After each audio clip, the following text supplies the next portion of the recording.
This is a story of how I found Jesus. Growing up, I was born in the way, so that meant Eucharist on Saturdays and all that type of stuff. It was hard for me. Even despite being with the Lord constantly, I didn't believe in him. And so when COVID hit, this doubts and this depression that I had was just terrible. It was abysmal. At some point, my father and I would fight all the time over whatever it was. It could have been something so small, but we still fought. In the end, there was this big pilgrimage that they were inviting all the youth to go to. And the pilgrimage was to Philadelphia. My father and I, we fought every day before the pilgrimage, every single day. You have to go. I didn't want to go. It was this constant back and forth. And so with that, in the end, I was still forced to go. So I decided to treat it as like a vacation. I didn't want to be there, so I did whatever I wanted. But with time, I was able to see that this was beautiful. The whole pilgrimage was beautiful. It was an experience that I wasn't able to get anywhere else. Not with friends, not with my family, not with anybody.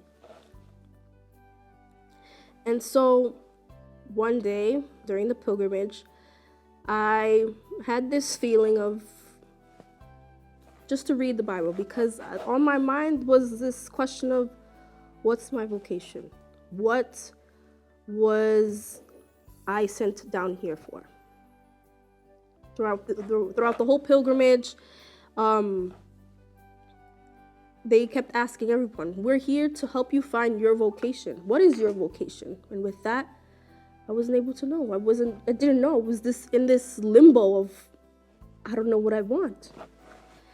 And so I went and I locked myself into my room and I took the Bible and I just went and opened up to any page, closed my eyes, and went like that.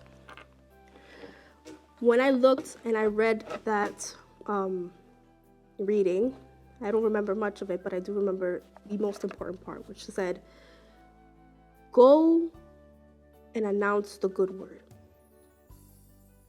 And with that, it was like this light bulb went on top of my head. It was like, here, this is your vocation. I'm here telling you, what's your vocation?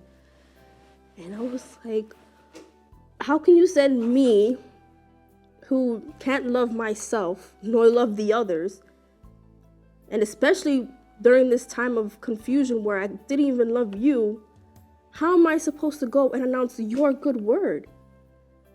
But throughout this whole pilgrimage, towards the end, I kept thinking, maybe I'm meant to be a missionary. Maybe I'm meant to be a missionary.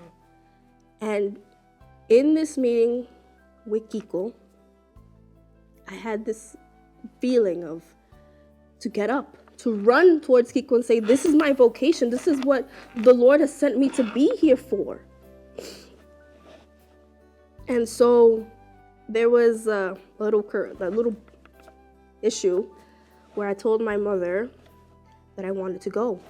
And she told me, if you're hesitating, then that means you don't want to be there.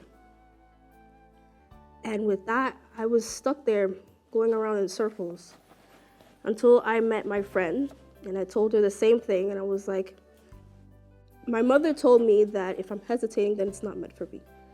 She came and she looked at me. She said, what are you talking about? I've never seen you so happy and so excited to do something, and you're telling me that you don't know and you're hesitating? She told me, run. And with that, I got up and I ran. And I was there to profess my vocation, to be a missionary, to be there for him.